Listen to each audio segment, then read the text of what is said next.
So now, this entrepreneurial journey's not really all a bed of roses, which is a terrible cliche to use, but I've just used it. So what's two or three of the biggest challenges that you've experienced along the way to get to where you are today? What are your biggest challenges?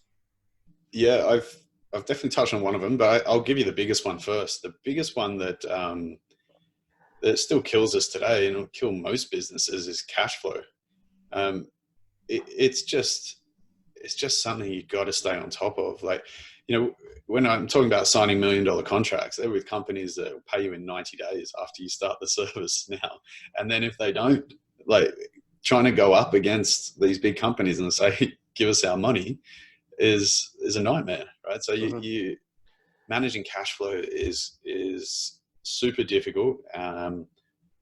You got to keep in mind businesses, your own clients, open and close for different reasons in different places all the time, and outside of your control.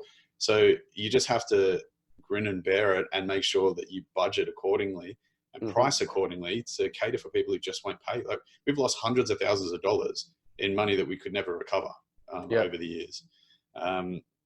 We've got businesses that haven't paid in 9 months that like owing loads and loads, hundreds of thousands of dollars.